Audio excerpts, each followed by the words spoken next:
Hello student, मैं संजय चौहान, भूगोल का अध्यापक। आज हम क्लास 12 का लेसन नंबर 3 जनसंख्या, वितरण, घनत्व एवं वृद्धि टॉपिक के बारे में अध्ययन कर रहे हैं।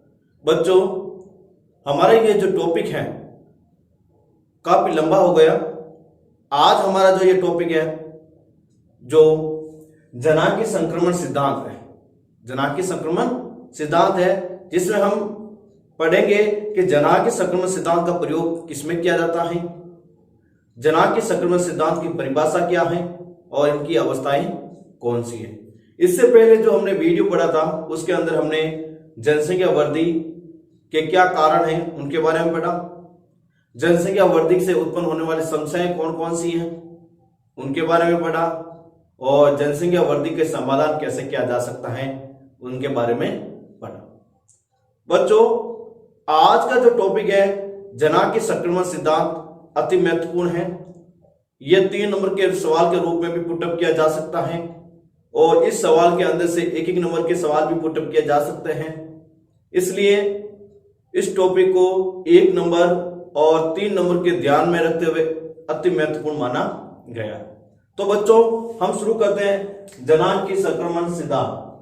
ठीक है बच्चों, सवाल आ जाए आपसे, जनांकी संक्रमण सिद्धांत क्या है, उनकी प्रमुख अवस्थाओं को स्पष्ट कीजिए। सवाल क्या आएगा, जनांकी संक्रमण सिद्धांत क्या है, उनकी प्रमुख अवस्थाओं को स्पष्ट कीजिए। तो सबसे पहले आपको एक सवाल आता है, जनांकी संक्रमण सिद्धांत का उपयोग किसमें किया जाता है। सवाल क्या है, जनांकी संक्रमण सिद्धांत का उपयोग किसमें किया जाता है। तो याद रखना बच्चों, इसका उत्तर होगा, इस सिद्धांत का उपयोग किसी भी क्षेत्र की जनसंख्या के वर्णन एवं भावी जनसंख्या के पूर्ण अनुमान के लिए किया जाता है। याद रखना बच्चों, जनांकी संक्रमण सिद्धांत का जनसंख्या का वर्णन और भावी जनसंख्या के पूर्ण अनुमान को लगाने के लिए इस सिद्धांत का प्रयोग किया जाता है कि वर्तमान में जनसंख्या कितनी है, फ्यूचर में कितनी हो सकती है, इस दर से यदि वृद्धि हुई तो इसका अध्ययन हम किसके माध्यम से करेंगे, जनांकी संक्रमण सिद्धांत। अब आप सवाल आ जाए, जनांकी संक्रमण सिद्धांत क्या है या जनांकी संक्रमण चक्र क्या है। तो इसकी परिभाषा क्या होगी, प्राचीन काल में लोग ग्रामीण क्षेत्रों में निवास करते हैं। आपको खुद को ही मालूम है, पहले जो अधिकतर लोग थे कहां रहते थे, गांवों के अंदर रहते थे, शहरों के अंदर बहुत ही कम लोग निवास करते थे, जो अशिक्षित होने के कारण खेतिहर क्रिया करते थे। और जब वे गांवों में थे और पहले प्राचीन काल में एजुकेशन का ज्यादा महत्व नहीं था, इस कारण से वे लोग कैसे थे, अशिक्षित थे, मतलब वो साक्षर नहीं थे और वो किस में काम करते थे, खेतिहर का क्रिया करते थे। खेतिहर क्रिया का मतलब होता है वो कौन सी क्रिया करते थे, कृषि क्रिया। कौन सी क्रिया करते थे, कृषि क्रिया करते थे। तथा इस अवस्था से उन्नति करते हुए साक्षर नगरीय और औद्योगिक अवस्था की ओर बढ़ता है। फिर मनुष्य या व्यक्ति या लोग या जनसंख्या समय के साथ उन्नति करते हैं और किस तरफ बढ़ते हैं, साक्षरता की तरफ बढ़ते हैं, मतलब पढ़ लिख कर साक्षर होने लग जाते हैं, नगरों में रहने लग जाते हैं और औद्योगिक अवस्था मतलब उद्योगों की ओर बढ़ने लगते हैं या उद्योगों के अंदर कार्य करने लगते हैं। देखो, प्राचीन काल में लोग कैसे थे, अशिक्षित थे, बाद में क्या हो गए, साक्षर हो गए। क्या हो गए, साक्षर। प्राचीन काल में लोग कहाँ रहते थे, गांवों में, और बाद में कहाँ रहने लगे, नगरों में। प्राचीन काल में लोग क्या करते थे, खेतिहर या कृषि क्रिया करते थे और बाद में औद्योगिक क्रिया। मतलब पहले जो प्राचीन क्रियाओं से हटकर मनुष्य नवीन उन्नति करते हुए नगरीय, साक्षर और औद्योगिक एक्टिविटी के अंदर जुड़ने लग जाते हैं। तो किसी प्रदेश की जनसंख्या उच्च जन्म दर और उच्च मृत्यु दर से परिवर्तित होकर निम्न जन्म दर और निम्न मृत्यु दर में परिवर्तित होने लगती है। और जो प्राचीन काल के अंदर देखा जाए तो उस अवस्था में जन्म दर और मृत्यु दर दोनों ही क्या थी, अधिक थी। प्राचीन काल में जन्म दर और मृत्यु दर दोनों ही क्या थी, उच्च थी। और वो धीरे धीरे समय के साथ उन्नति के दौरान जब वो साक्षर हुए, नगरीय क्षेत्रों में आए, औद्योगिक क्रिया की, तो उनके जन्म दर और मृत्यु दर पर भी क्या पड़ा, प्रभाव पड़ा, जिसके कारण जन्म दर और निम्न मृत्यु दर देखने को मिली। जो पहले जन्म दर उच्च थी, मृत्यु दर भी क्या थी, उच्च थी। अब वो उद्योगों में काम करने, साक्षर होने और नगरों में आने के बाद जन्म दर और मृत्यु दर दोनों क्या हो गई बच्चों, निम्न हो गई, मतलब कम होने लगी। जनसंख्या में होने वाले यही परिवर्तन विभिन्न अवस्थाओं में होता है, और जनसंख्या में ये होने वाला जो परिवर्तन है वो अलग अलग अवस्थाओं में देखने को मिलता है। ये अवस्थाएं कितनी पढ़ेंगे हम? 5 अवस्थाओं के बारे में पढ़ेंगे। कितनी अवस्थाओं के बारे में पढ़ेंगे? 5। तो ये विभिन्न अवस्थाओं के अंदर होने लगा, जिसे सामूहिक रूप में जनाके चक्र के रूप में पहचाने जाने लगता है या पहचाना जाता है। इसी पूरी परिभाषा को हम जनाकी चक्र सिद्धांत या जनाकी चक्र कहते हैं। एक बार मैं फिर से रिपीट करता हूं, आप अच्छी तरह से समझ लेना बच्चों। प्राचीन काल में लोग गांवों में रहते थे। प्राचीन काल में लोग कहां रहते थे? गांव में, पहली बात। दूसरी बात, जब वो गांवों में थे तो कैसे थे? अशिक्षित थे, पढ़े लिखे हुए नहीं थे, और अशिक्षित होने के कारण वो कहां काम करते थे? खेतों में या खेतिहर काम करते थे या कृषि क्रिया करते थे। लेकिन धीरे धीरे समय के साथ परिवर्तन होता गया और लोग उन्नति की राह पर बढ़े, और उन्नति करने के बाद वो कहां चले गए? गांव को छोड़कर शहरों में चले गए। गांव को छोड़कर कहां चले गए? शहरों में। और शहरों में जाकर वो क्या हो गए? पढ़ लिख कर शिक्षित हो गए। पढ़ लिख कर क्या हो गए? शिक्षित हो गए या साक्षर हो गए। और जब पढ़ लिख कर शिक्षित हो गए, उसके बाद वो खेतिहर की जगह वो कहां काम करने लगे? औद्योगिक इकाइयों में। औद्योगिक इकाइयों में,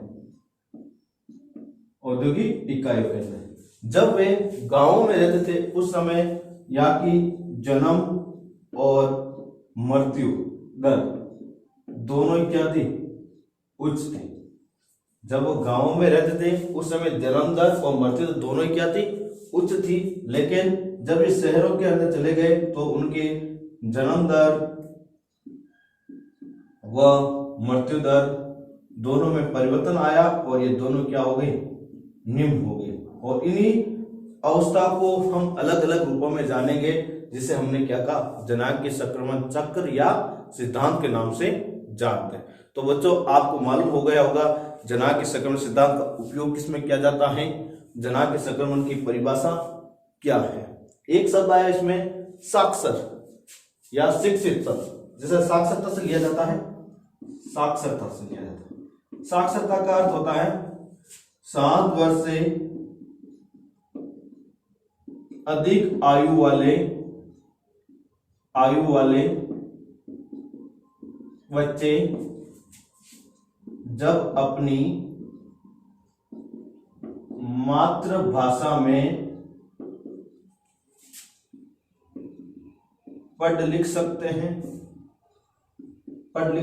में पढ़ लिख सकते हैं और उनको अंकगणितीय ज्ञान हो, उसी को हम क्या कहते हैं? साक्षरता कहते हैं। 7 वर्ष से अधिक आयु वाले बच्चे जब अपनी मातृभाषा में पढ़ लिख सकते हैं और उनको अंकगणितीय ज्ञान हो, उसी को हम क्या कहते हैं? साक्षरता कहते हैं। क्या कहते हैं? साक्षरता। अब आपको मैं ये ग्राफ बनाया हुआ है, इसमें में जो हमने परिभाषा है उसको दर्शाया गया है कि प्राचीन काल में लोग गांवों में रहते थे, अशिक्षित थे और खेतों में काम करते थे। फिर जनाकी संक्रमण के अनुसार उन्होंने उन्नति की और शिक्षित हुए, नगरीय क्षेत्रों में चले गए और औद्योगिक क्रियाओं में कार्य करने लगे। इसी अवस्था को हमने क्या कहा? जनाकी संक्रमण सिद्धांत। अब हम लेंगे बच्चों जनाकी संक्रमण सिद्धांत की अवस्थाएं। जनाकी संक्रमण सिद्धांत की 5 अवस्थाएं हैं। कितनी अवस्थाएं हैं? 5। याद रखना बच्चों, विश्व जनाकी संक्रमण के सिद्धांत की जो अवस्था है वो 4 है, और विश्व जनाकी संक्रमण की अवस्था 5 है, भारतीय जनाकी संक्रमण की अवस्था 4 है, और राजस्थानी जनाकी संक्रमण की अवस्था 3 है। याद रखना, विश्व में 5, भारत में 4 और राजस्थान में 3। ठीक है बच्चों, तो ये अवस्थाएं अपन देखते हैं। तो इसकी प्रथम अवस्था हम ले रहे हैं, पहली प्रथम अवस्था। प्रथम अवस्था में देखा जाए तो जन्म दर, उच्च जन्म दर और उच्च मृत्यु दर, मतलब उस समय जन्म दर भी अधिक थी और मृत्यु दर भी क्या थी? अधिक थी। मतलब बच्चों का जन्म भी ज्यादा होता था और बच्चे मरते भी ज्यादा थे। बच्चे के स्थान पर हम व्यक्ति भी ले सकते हैं, क्योंकि बुढ़े भी मरते थे, युवा भी मरते थे और बच्चे भी मरते थे। तो उस समय जन्म दर भी उच्च और मृत्यु दर भी उच्च थी। अब इसका विस्तार से देखते हैं। प्रथम अवस्था में जन्म एवं मृत्यु दर दोनों ही उच्च स्तर पर होते हैं, इसलिए इन देशों या क्षेत्रों में जनसंख्या की वृद्धि बहुत मंद होती है। देखो बच्चों, प्रथम अवस्था में जन्म दर भी उच्च है और मृत्यु दर भी क्या है, उच्च है। इन दोनों स्थिति के होने के कारण जो जनसंख्या वृद्धि है वो कैसी थी, मंद है, क्योंकि जन्म भी ज्यादा और मृत्यु भी ज्यादा। इस कारण से जनसंख्या वृद्धि कैसी हुई, मंद गति से हुई। कैसे अवस्था में हुई, मंद गति। तो याद रखना बच्चों, जनांग संक्रमण परावस्था की प्रथम अवस्था में जनसंख्या वृद्धि कैसी रही, तो याद रखना कैसी रही बच्चों, मंद अवस्था में रही। कैसी अवस्था में रही, मंद अवस्था में। क्योंकि एक बार का सवाल ऐसे पुटअप हो सकता है, प्रथम अवस्था के अंदर जनसंख्या वृद्धि दर है कैसी है, तो पूछा जाए तो मंद अवस्था में। कैसी है, मंद अवस्था में। अगला बिंदु, विश्व में इस अवस्था में अधिकतर देश जीवन निर्वाह कृषि करते हैं और विश्व के अंदर अधिकांश जो देश है जो इस अवस्था में आते हैं, इस अवस्था के मतलब उच्च जन्म दर और उच्च मृत्यु दर में आते हैं, उनकी जो जीवन निर्वाह के लिए जो कृषि करते हैं उसका नाम क्या है, निर्वाह कृषि। क्या है, निर्वाह कृषि। ऐसी कृषि जिसको व्यक्ति जीवन निर्वाह के उद्देश्य से करता है उसी को जीवन निर्वाह कृषि कहते हैं। एक ऐसी कृषि जिसे व्यक्ति अपने जीवन निर्वाह के उद्देश्य से करता है उसी को क्या कहा गया, जीवन निर्वाह कृषि। फिर बाद में अगला बिंदु देखते हैं, इस अवस्था में शामिल देश अफ्रीका में सूडान, अफ्रीका में कौन है, सूडान, कांगो, गाना, अंगोला, रोडेशिया, नाइजीरिया तथा ग्वाटेमाला आदि हैं। तो प्रथम अवस्था के अंदर जो भी देश आए हुए हैं वो अफ्रीका महाद्वीप के, किस महाद्वीप के, अफ्रीका महाद्वीप के सारे देश आए हुए।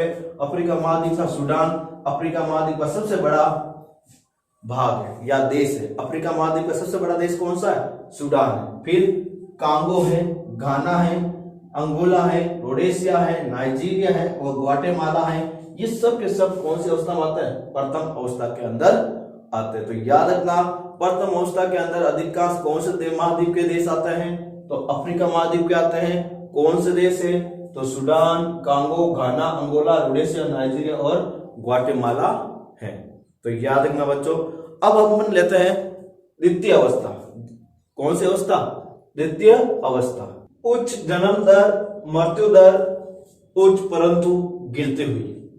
द्वितीय प्रावस्था में देखा जाए तो उसमें उच्च जन्म दर, मृत्यु दर भी उच्च है, लेकिन आगे क्या देखा हुआ है, परंतु गिरती हुई। प्रथम अवस्था के अंदर हमने देखा कि जन्म दर भी उच्च पाई जाती है और मृत्यु दर भी उच्च पाई जाती है। इस कारण से जनसंख्या वृद्धि कैसी रही, मंद गति से। कैसी रही बच्चों, मंद गति से। लेकिन यहाँ पर देखो बच्चों, द्वितीय अवस्था में जन्म दर उच्च है, मृत्यु दर भी उच्च है, लेकिन आगे क्या लिखा हुआ है, परंतु गिरती हुई। मतलब जन्म दर उच्च है, मृत्यु दर भी उच्च है, लेकिन धीरे धीरे क्या है, उच्च होते हुए मृत्यु दर क्या हो रही, कम होती जा रही है। अब इसकी विशेषता देखते हैं। द्वितीय अवस्था में जन्म दर एवं मृत्यु दर दोनों ही उच्च होती हैं। द्वितीय अवस्था के अंदर जन्म दर और मृत्यु दर दोनों ही क्या होती है, उच्च होती है, परंतु स्वास्थ्य सेवाओं में विकास के कारण मृत्यु दर गिरती हुई अवस्था में प्रतीत होती है। लेकिन द्वितीय अवस्था के अंदर किसका विकास हो गया बच्चों, स्वास्थ्य सेवाओं का। द्वितीय अवस्था में किसका विकास हुआ बच्चों, स्वास्थ्य सेवाओं का। और स्वास्थ्य सेवाओं के विकास होने के कारण सीधा प्रभाव किस पर पड़ा, मृत्यु दर पर। किस पर पड़ा, मृत्यु दर पर। जो मृत्यु दर पहले अवस्था में उच्च थी, अब स्वास्थ्य सेवाओं के अंदर मृत्यु दर धीरे धीरे क्या हो रही है, कम हो रही है। मृत्यु दर धीरे धीरे क्या हो रही है, कम हो रही है। इस कारण से द्वितीय अवस्था में मृत्यु दर गिरती हुई अवस्था में प्रतीत होती है या दिखाई देती है। तो आपको समझ आ गया होगा, प्रथम अवस्था की तुलना में द्वितीय अवस्था में जन्म दर और मृत्यु दर दोनों उच्च हैं, परंतु द्वितीय अवस्था में स्वास्थ्य सेवाओं के विकास हो जाने के कारण मृत्यु दर गिरती हुई अवस्था में दिखाई या प्रतीत होती है। अगला बिंदु, अफ्रीका महाद्वीप के अधिकांश देश सन 2000 तक प्रथम अवस्था में थे। देखो, अफ्रीका महाद्वीप के अधिकांश देश जो 2000 तक कौन सी अवस्था में थे, प्रथम अवस्था, जिसमें उच्च जन्म दर और उच्च मृत्यु दर थी, जिसमें हमने पढ़ा था रोडेशिया, ग्वाटेमाला, सूडान, अफ्रीका महाद्वीप के देश पढ़े हैं। उन देशों जो प्रथम अवस्था में थे, लेकिन 2000 बाद में ये कौन सी अवस्था में आ गए, द्वितीय अवस्था में आ गए। कौन सी अवस्था में आ गए, द्वितीय अवस्था में आ गए। अब साक्षरता एवं नगरीकरण के बढ़ने से इस अवस्था में आते जा रहे हैं। अब अफ्रीका महाद्वीप के जो देश 2000 पहले से प्रथम अवस्था में थे वो द्वितीय अवस्था में 2000 के बाद आ गए। उसका क्या कारण बताया? उसके दो कारण बताए, एक साक्षरता और दूसरा नगरीकरण। मतलब उन लोगों के अंदर एजुकेशन की वृद्धि हो गई और वो लोग कहां चले गए? नगरों के अंदर। और आपको पता ही है नगरों के अंदर उच्च शिक्षा, उच्च स्वास्थ्य सेवाएं, उच्च रहन सहन, ये सारी अवस्थाएं थी जिसके कारण वो प्रथम अवस्था से किस अवस्था में आ गए? द्वितीय अवस्था में आ गए। के बढ़ने से इस अवस्था में आते जा रहे हैं जहां जनसंख्या वृद्धि दिखाई दे रही है। और वहां पर नगरों के अंदर जो अफ्रीका महाद्वीप के नगर हैं उसके अंदर जनसंख्या वृद्धि दिखाई दे रही है। एक शब्द आया नगरीकरण, क्या है? काफी बार सवाल पूछा भी गया है। नगरीकरण, इसकी परिभाषा जब गांव के लोग शहर में चले जाते हैं जिससे शहर की जनसंख्या में वृद्धि होने लगती है।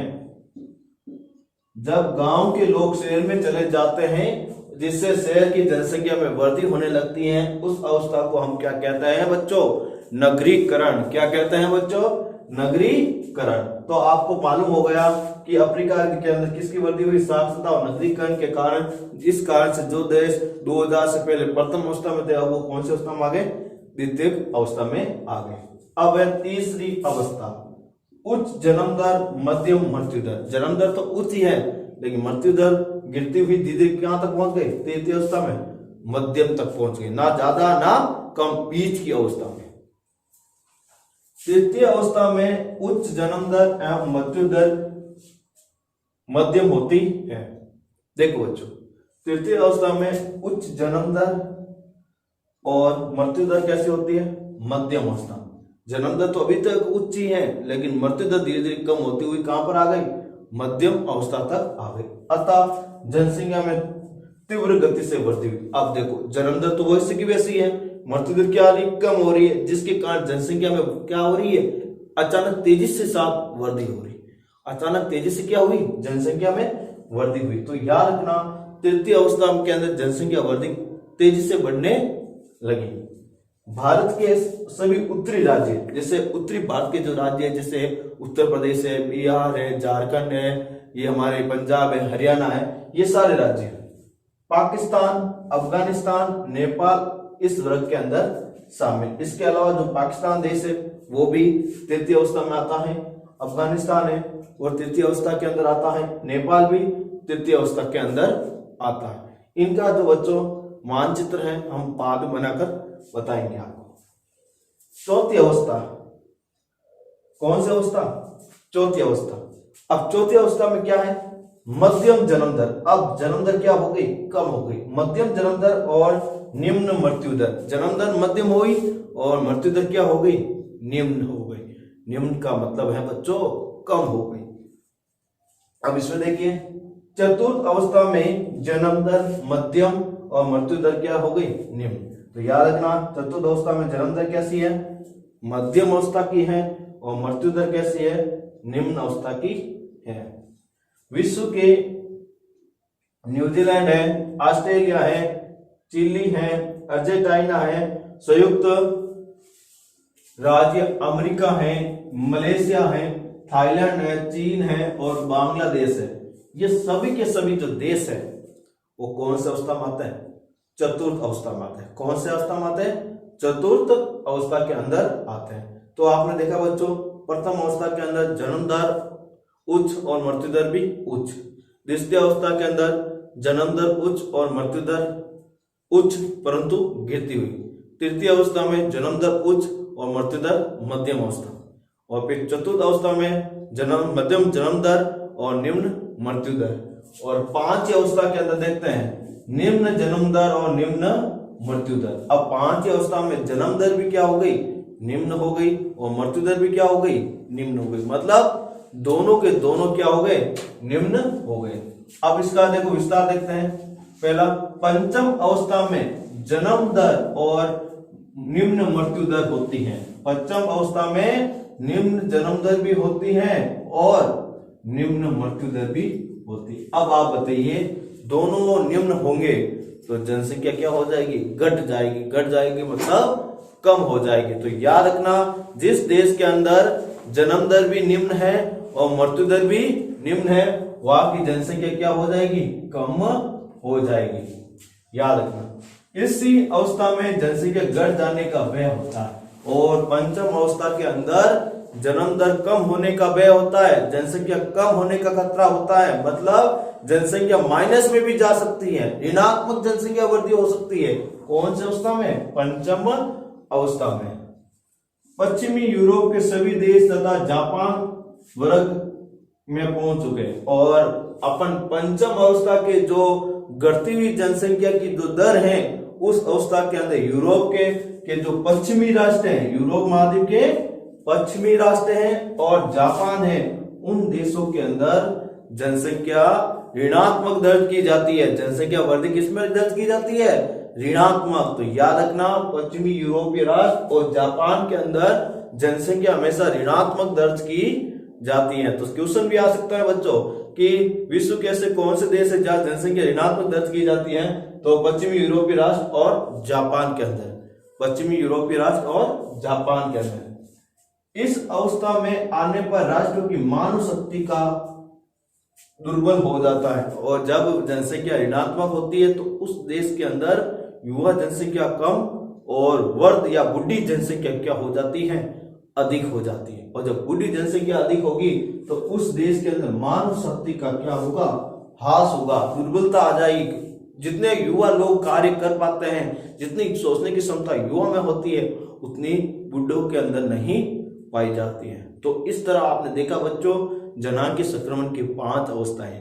कितनी अवस्था है, 5 अवस्था है, जो हम वापस एक बार रिपीट कर देता हूँ। 5 अवस्था को मैं लिख देता हूँ, कौन कौन सी अवस्था है। प्रथम अवस्था, जन्म दर उच्च जन्म दर, उच्च मृत्यु दर, प्रथम अवस्था। द्वितीय अवस्था, उच्च जन्म दर, उच्च मृत्यु दर, परंतु गिरती हुई। तृतीय अवस्था में उच्च जन्म दर, मध्यम मृत्यु दर। चतुर्थ अवस्था में मध्यम जन्म दर, निम्न मृत्यु दर। पांचवी अवस्था में निम्न जन्म दर, निम्न मृत्यु दर। ये 5 अवस्थाएं जिसके बारे में हमने विस्तार के साथ क्या किया है, अध्ययन किया है। विस्तार के साथ हमने क्या किया है, अध्ययन किया है। तो आपको बच्चों पता चल गया होगा कि जनांगीय संक्रमण की 5 अवस्थाएं होती हैं और 5 अवस्थाओं के अंदर अलग अलग देशों को शामिल किया गया है। आपको यह भी मालूम होना चाहिए बच्चों कि जिस देश के अंदर साक्षरता, नगरीकरण का विकास और आर्थिक विकास अधिक होता है, उन देशों के अंदर जन्म दर और मृत्यु दर दोनों ही क्या होती है, कम होती है। जैसे पश्चिमी यूरोपीय राष्ट्रों में देखी गई और जापान के अंदर भी देखी गई। तो आपने बच्चों जनांगीय संक्रमण सिद्धांत की जो महत्वपूर्ण अवस्थाएं हैं उनका अध्ययन किया है, उनके बारे में जाना है। बच्चों विश्व जनसंख्या वितरण एवं घनत्व में वृद्धि के अंदर आपने विश्व की जनसंख्या के बारे में पढ़ा, जनसंख्या प्रतिरूप के बारे में पढ़ा और जनसंख्या प्रदेशों के बारे में पढ़ा और उनका विस्तार के साथ उनका अध्ययन किया। फिर आपने बच्चों जनसंख्या वृद्धि के बाद जनसंख्या वितरण के बाद आपने जनसंख्या घनत्व के बारे में पढ़ा। जनसंख्या घनत्व की परिभाषा पढ़ी, जैसे प्रति वर्ग किलोमीटर में रहने वाले लोगों की संख्या, फिर जनसंख्या घनत्व के वितरण प्रतिरूप के बारे में पढ़ा। विश्व के अंदर सबसे ज्यादा जनसंख्या घनत्व किस देश का है? 7,797 सिंगापुर का आपने पढ़ा था। और सबसे कम घनत्व आपने पढ़ा था जैसे ग्रीनलैंड है, जहाँ पर 0 व्यक्ति या 1 व्यक्ति जनसंख्या घनत्व देखने को मिलता है। फिर आपने जनसंख्या घनत्व के प्रदेश पढ़े। अत्यधिक जनसंख्या घनत्व प्रदेश, अधिक जनसंख्या घनत्व प्रदेश, मध्यम या सामान्य जनसंख्या घनत्व प्रदेश, कम जनसंख्या घनत्व प्रदेश और प्राय जन्मीन जनसंख्या घनत्व प्रदेश। इस तरह 5 भागों में आपने उनका वर्गीकरण किया था। फिर आपने जनसंख्या घनत्व के जो प्रकार हैं जैसे कृषि घनत्व, कार्किक घनत्व, गणितीय घनत्व, पोषण घनत्व और आर्थिक घनत्व, इन 5 प्रकारों का विश्लेषण के साथ आपने अध्ययन किया था। और बच्चों आपने फिर जनसंख्या वृद्धि के बारे में पढ़ा। जनसंख्या वृद्धि क्या है और फिर जनसंख्या वृद्धि दर है उसका सूत्र कौन सा है? P2 - P1 बटा P2 इंटू 100, P2 - P1 बटा P1 इंटू 100, यह जनसंख्या वृद्धि का क्या है? सूत्र है। फिर आपने जनसंख्या वृद्धि के पूर्वी प्रदेशों का विश्लेषण से अध्ययन किया था, उनके बारे में पढ़ा, समझा। फिर आपने जनसंख्या वृद्धि के क्या कारण हैं उनके बारे में अध्ययन किया। फिर आपने जनसंख्या वृद्धि की समस्याएं हैं क्या है उनके बारे में पढ़ा। और फिर आपने जनसंख्या वृद्धि के समाधान के बारे में पढ़ा। और फिर आपने जनांकीय संक्रमण का उपयोग किसमें किया जाता है उसके बारे में विस्तार के साथ अध्ययन किया। फिर जनांकीय संक्रमण संरचना या चक्र की परिभाषा क्या है उसकी आपने परिभाषा का अध्ययन किया। फिर आपने अंतिम जो टॉपिक था हमारा जनांकीय संक्रमण की अवस्थाएं, 5 अवस्था हैं जिसका आपने विस्तार के साथ इस वीडियो के अंदर, टॉपिक के अंदर मैंने आपको जानकारी दी है। और आपको मालूम है बच्चों 12th क्लास बोर्ड के अंदर 2 नंबर का मानचित्र आता है और मानचित्र मैंने सभी के अंदर करवाए हैं। और ये जो मैंने अभी जो देशों के नाम हैं वो पिछले मानचित्र वीडियो के अंदर मानचित्र को दर्शा दिए थे आपके और बताए थे कहाँ पर स्थित हैं, इसलिए इसमें नहीं बताए हमने। ठीक है बच्चों, तो आप इस वीडियो के अंदर से जो PDF नोट्स हैं उस नोट्स को पढ़िए और सिलेबस के अकॉर्डिंग अध्ययन कीजिए और अच्छे परसेंटेज बनाइए। Thank you.